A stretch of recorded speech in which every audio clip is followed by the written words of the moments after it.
Il est 20h à Kinshasa, une heure de plus à Djougou en Ituri. C'est l'heure des vous informés. Voici les titres de l'actualité de ce lundi 29 septembre. Des flammes géantes menées à une fumée suffocante, c'est le spectacle que nous a offert l'incendie du centre de recherche géologique et minière. Un énième incendie qui pose la problématique de l'efficacité des soldats du feu. Pas des pertes en vies humaines, mais des dégâts matériels considérables. Le port en eau profonde de Banana est une promesse qui prend corps. La première ministre s'y est rendue. Elle a vu les dragages au cours de fond marin qui devraient atteindre au finish 18 mètres. Des routes fluides aux heures de pointe à Kinshasa, on dirait un miracle. Il a suffi que les FRDC soient associés à la police spéciale de roulage pour que respire la chaussée. Vous le verrez dans ce journal. Voilà pour les titres. Mesdames et messieurs, bonsoir et très heureuse de vous retrouver à travers cette grande édition d'information sur la chaîne nationale. Baisse du taux de dollar américain face à la devise congolaise, face à la devise américaine. Un dollar se négocie aujourd'hui entre 2 450 et 3 000 francs congolais. Une véritable aubaine pour les cambistes qui en profitent pour monter les enchères à l'achat du dollar. Constat de nos reporters Patricia Ongou et Siandi Maka. La devise américaine, le dollar, a enregistré une chute vertigineuse ces derniers temps. Un dollar américain se négocie entre 2 450 francs congolais et 2 500 francs congolais contre 3 000 francs congolais il y a 2 semaines. C'est la résultante de la politique menée par le gouvernement de la République que dirige Judith Suminwa Tuluka. Le dollar n'a changé dans 25. Mais de toute façon, on a 25, 526, mais partout l'été 2025. Moi, j'échange le dollar américain à 24 000 francs, tantôt 25 000. Mais tout dépend. Si l'offre devient intéressante, il y a beaucoup de demandes, là, je majore un peu. Le vice-premier ministre de l'économie explique cette baisse du dollar américain face à la devise congolaise, le franc congolais. Les Congolais auront noté que la parité dollar-franc congolais a connu un changement assez drastique ces derniers jours. Ce changement résulte de la bonne coordination entre la Banque centrale et le gouvernement. Les efforts vont se poursuivre pour stabiliser davantage la monnaie.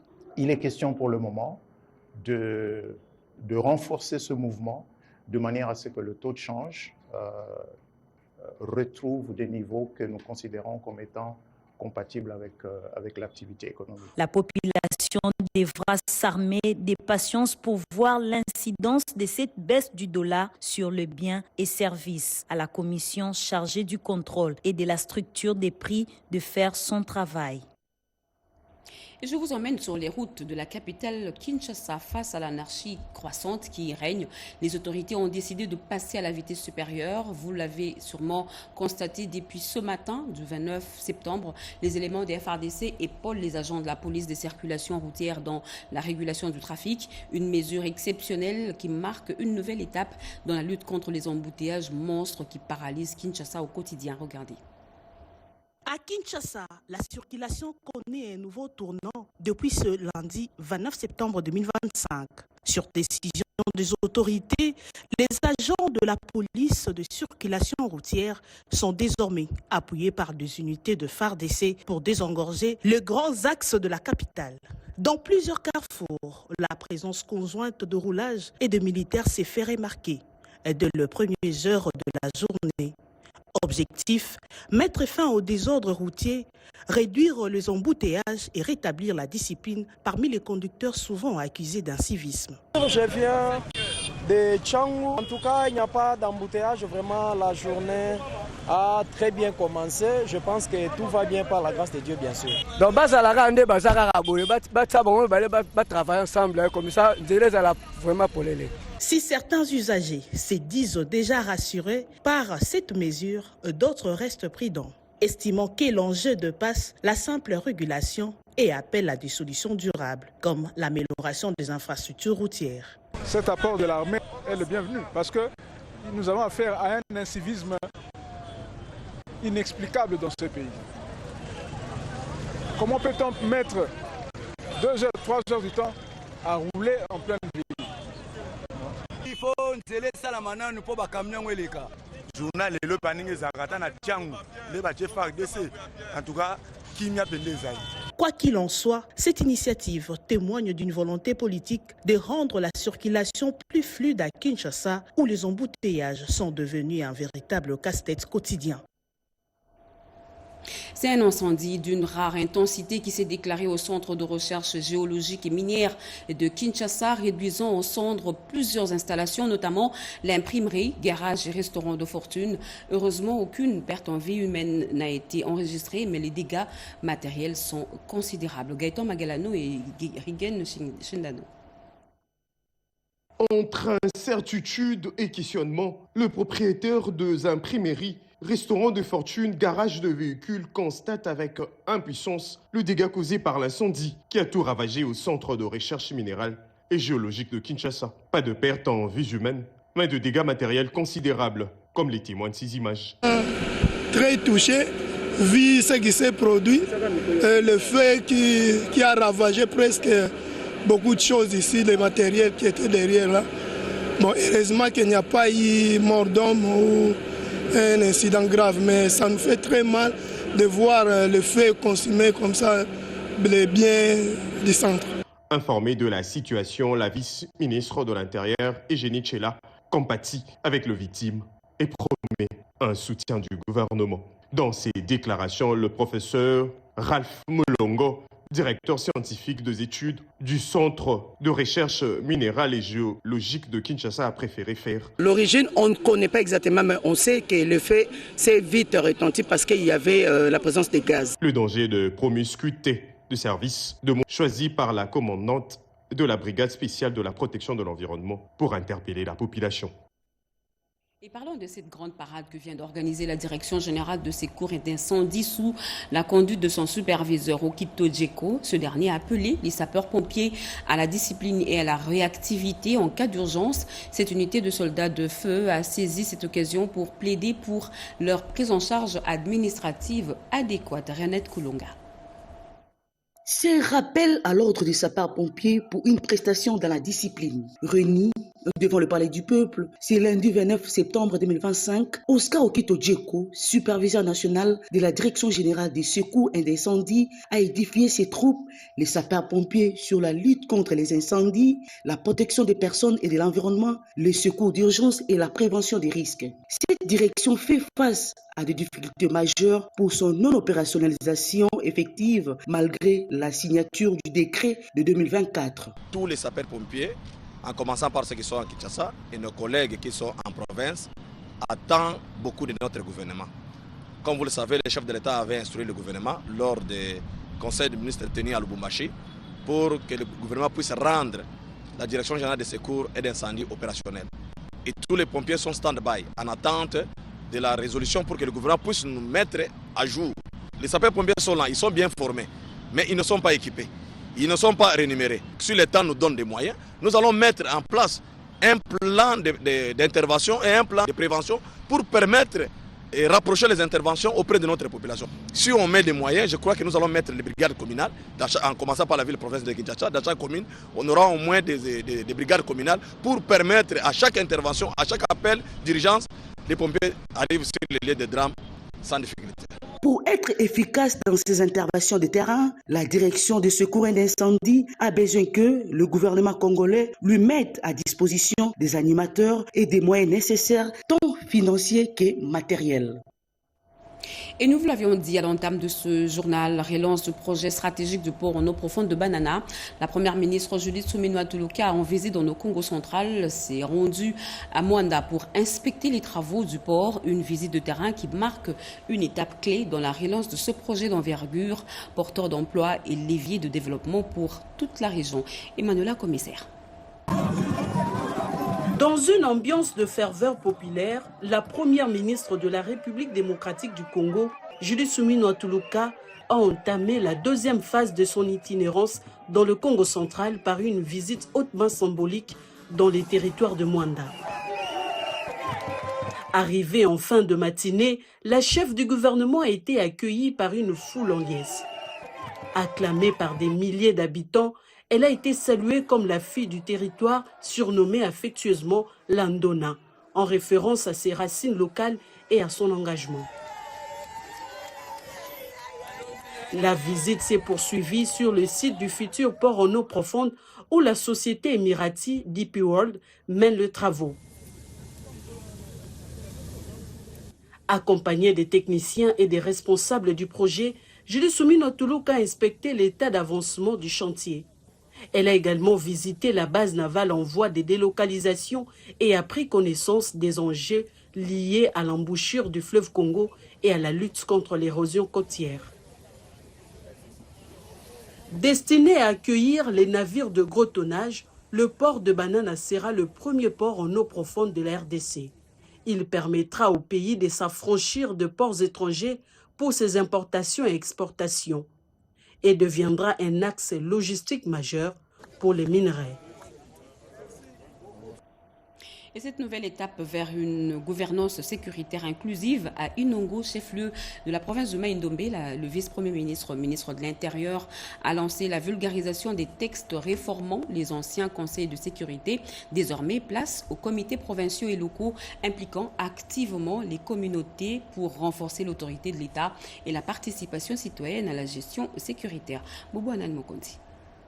Le Mai-Ndombe représente la 8e province dans la mise en œuvre de méthodes adaptées dans le cadre de la nouvelle gouvernance sécuritaire, notamment dans l'organisation des réunions de sécurité, l'analyse des menaces et la cartographie des risques, initiative du gouvernement central, matérialisée par le vice-premier ministre, ministre de l'Intérieur et Sécurité, Maître Jekmen Chabani.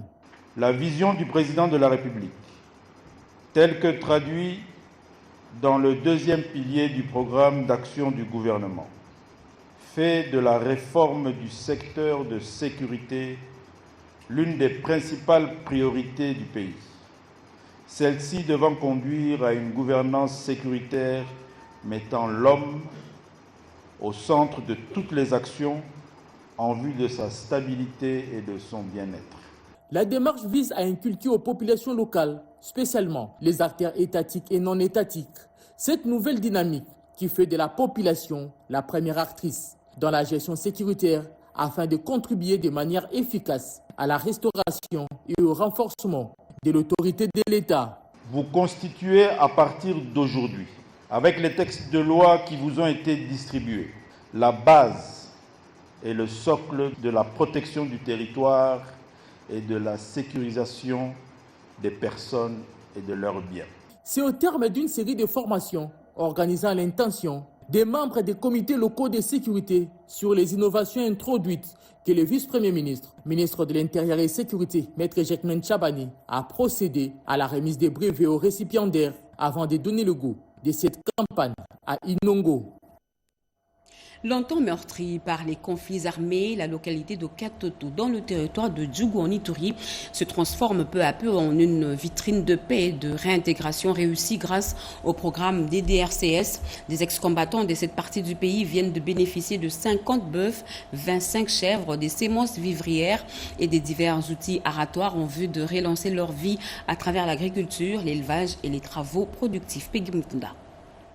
Le gouvernement congolais, à travers son programme de désarmement, de mobilisation, relèvement communautaire et stabilisation PRDRCS, vient de lancer officiellement un projet pilote de réinsertion agro-pastorale intégralement financé sur fonds publics à Katoto, au territoire de Djougou, dans la province de l'Ituri, à savoir l'intégration des 250 ex-combattants, dont 10% des femmes, dans un programme structuré de réinsertion socio-économique axé sur l'agriculture, l'élevage, les travaux de haute intensité, de main-d'œuvre et la cohésion communautaire. Ces ex-combattants viennent de bénéficier du coordonnateur national du PRDRCS, Jean Dédieu, Désiré Ntangatita, d'un ensemble complet d'intrants et de lots du matériel de travail important.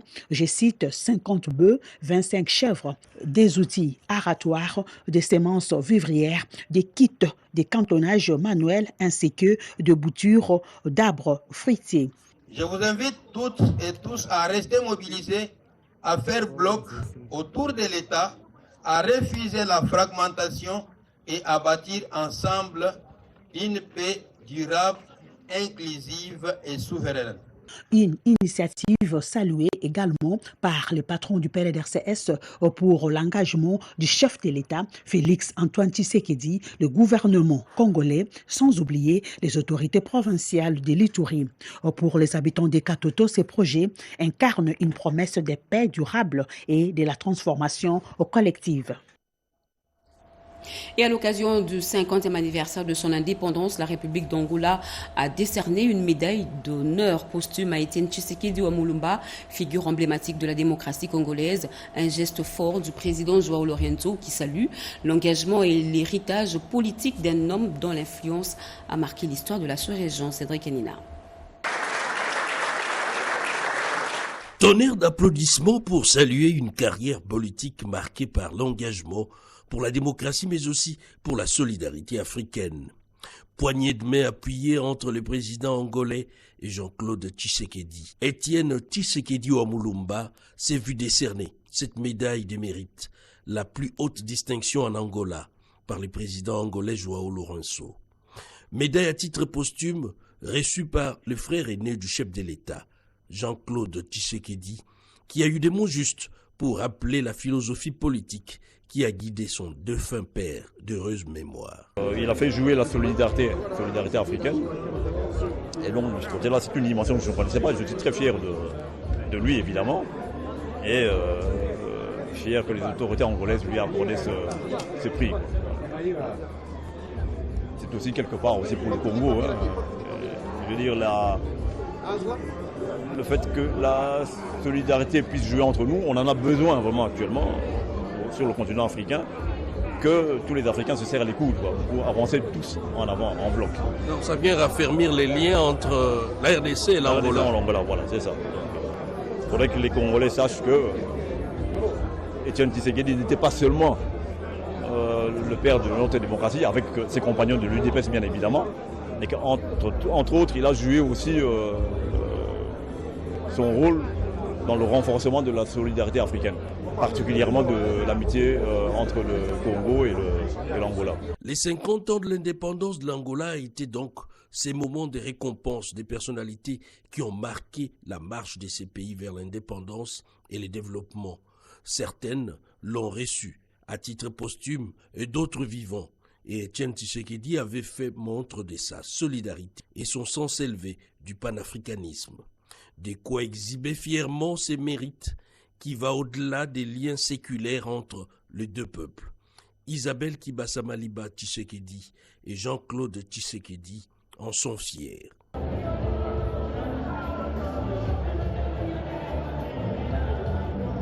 Le demi-siècle de l'Angola, en tant qu'État indépendant, pose les jalons pour valoriser les efforts du passé en construisant un avenir meilleur. Et présent à la table ronde sur les réformes constitutionnelles en Afrique, le président de la Cour constitutionnelle de la RDC, Dieudonné Kamoleta, a partagé une lecture mêlant pratique institutionnelle et rigueur juridique, une contribution saluée par ses pairs pour sa profondeur et sa pertinence. Edith Chala.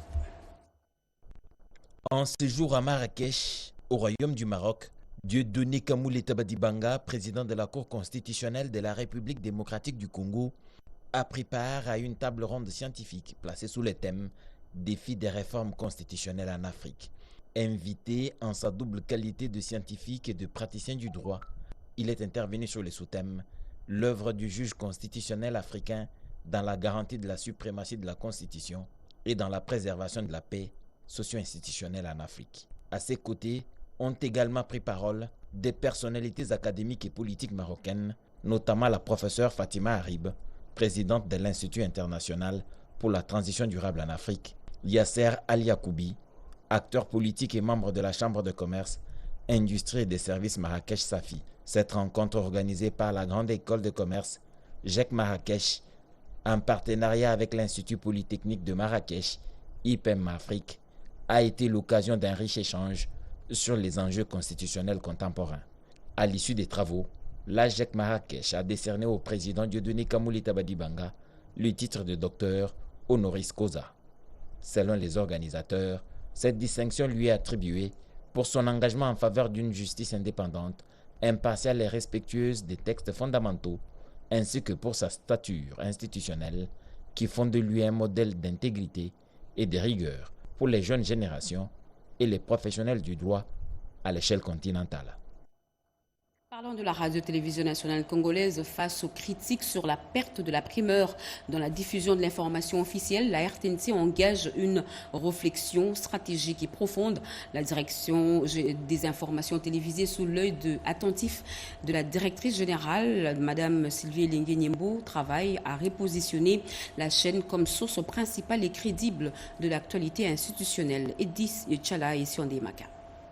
Un conseil de rédaction avec une touche particulière. Une interrogation taraude tous les esprits par ici. Pourquoi la primeur de l'information échappe à la télévision nationale? Sylvie Elengue-Nyembo, directrice générale de la radio-télévision nationale congolaise, a participé à la discussion afin d'élever les grandes options. Comment expliquer que personne ne ferme l'œil ou n'ose pas appeler la RTNC lorsqu'il attend une nomination? Oui, parce que c'est par la RTNC que les nominations sont rendues publiques. Une fois dans ces fonctions, lorsqu'on a des informations publiques en primeur, c'est ailleurs que l'on regarde. Dans les échanges, il ressort clairement que la RTNC est perçue comme ayant l'obligation de ne dire que du bien des officiels et donc une chasse gardée. Peut-être que le traitement des activités qui se mènent dans différents secteurs est flatteur, en déphasage quelquefois avec le vécu quotidien des populations. Disons mieux qu'il est complaisant.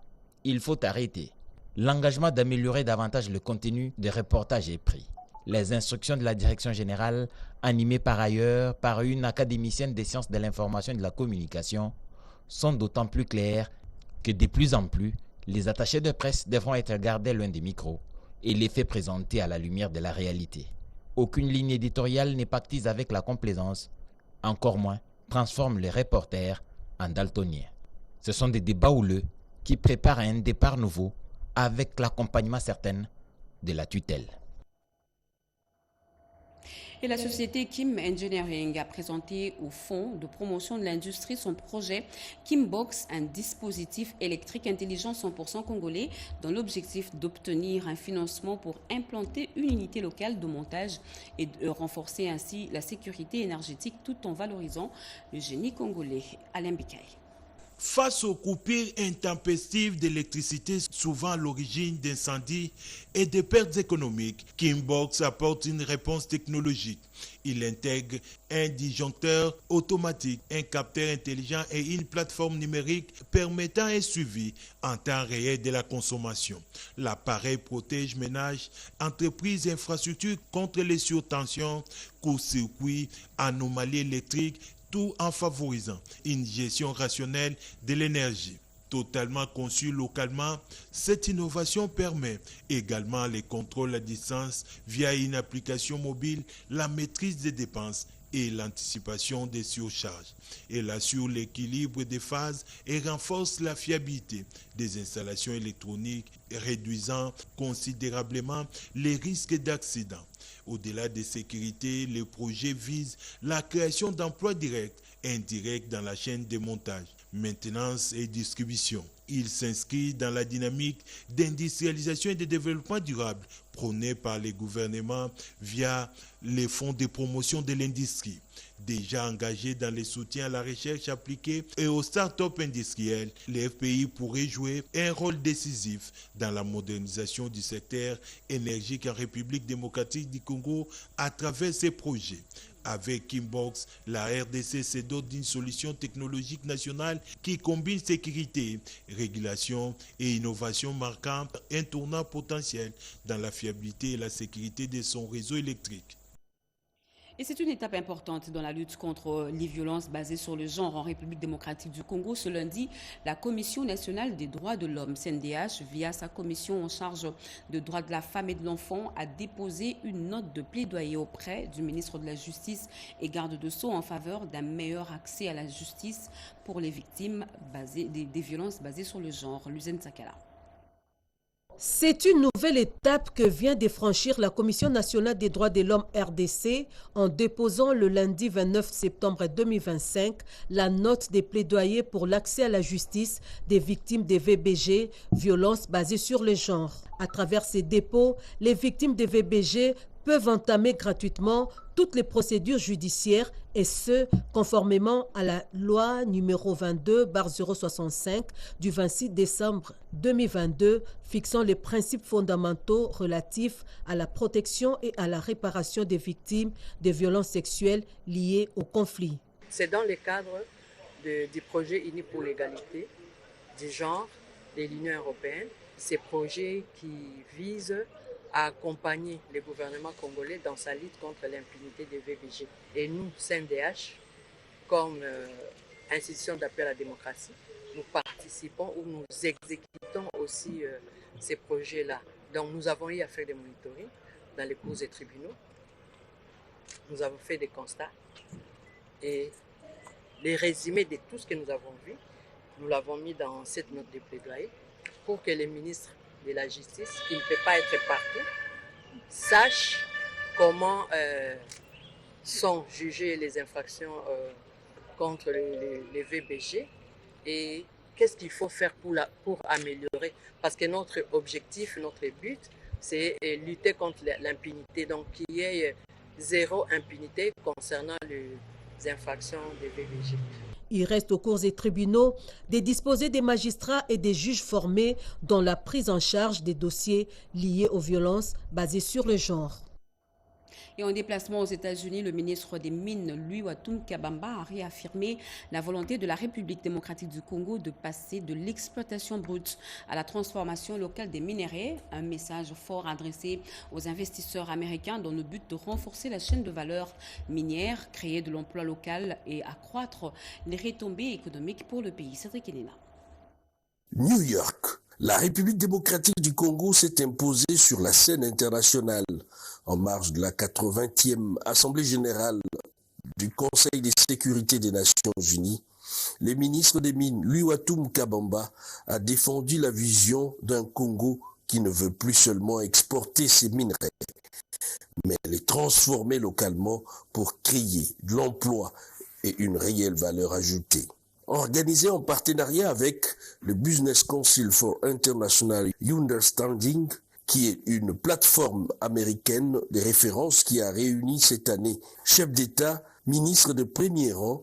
La rencontre a mobilisé des investisseurs représentant plus de 500 milliards de dollars américains. Des géants comme Glencore, Citi ou la Banque africaine de développement ont manifesté leur intérêt pour accompagner la transformation locale et la traçabilité en RDC. Les prochaines étapes sont claires, finalisées avec le BCIU, avec la mise en place de l'outil numérique de gestion et de suivi des partenariats, préparer des protocoles d'accords ciblés et organiser à Kinshasa une session de suivi pour traduire ces engagements en actions concrètes. Le message est clair, le Congo n'est plus spectateur, il devient acteur central d'un nouvel ordre énergétique et industriel mondial. En dehors de nos frontières, publication hier des résultats provisoires des élections législatives au Gabon, le parti du président Brice Oligui Nguema a raflé presque tous les sièges. Regardez. Les résultats des élections législatives du 27 septembre 2025 ont été rendus publics le dimanche 28 septembre 2025 dans la nuit. L'Union démocratique de bâtisseurs U2B, parti du président Brice Oligui Nguema, est en tête.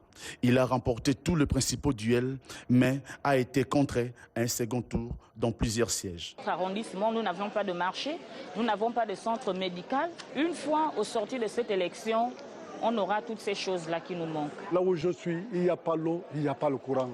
Et je patauge dans la boue quand il pleut. Je crois qu'avec le candidat en question, puisque nous habitons presque ensemble, nous sommes des voisins, il fera quelque chose de bon pour la communauté. En fin de soirée, le ministre de l'Intérieur a longuement lu les résultats détaillés des élections législatives circonscription par circonscription, mais sans donner des chiffres dans leur globalité. 3e arrondissement, commune de Port-Gentil. Inscrits 17 721. Votants 7 304. Bulletin blanc nul 714. Suffrages exprimés 6 584. Taux de participation 41,21%. Il a précisé que sur les 145 sièges en jeu, les résultats pour une vingtaine d'entre eux sont toujours en attente et que 3 élections devront être reprises Il faudra signaler que ces élections législatives et locales organisées au Gabon se sont déroulées dans un climat apaisé. Et ce communiqué, le député national Mbindoulé Mitono Crispin précise solennellement que le numéro de téléphone plus 243 99 340 60 75 ne lui appartient pas. Son détenteur est un escroc qui tente d'abuser de la bonne foi des citoyens en utilisant son nom et sa fonction. Toute personne contactée par ce numéro précité au sujet de la transaction, des demandes d'argent, d'offres d'emploi ou toute autre sollicitation doit considérer l'appel comme une fraude et n'y donner aucune suite. Le député national appelle ainsi à la plus grande vigilance et invite toute personne ayant été victime ou témoin de cette tentative de escroquerie à signaler immédiatement les faits aux services de sécurité et de justice compétentes. Fait à Kinshasa le 29 septembre 2025, l'honorable Mbindoulé Mitono Crispin.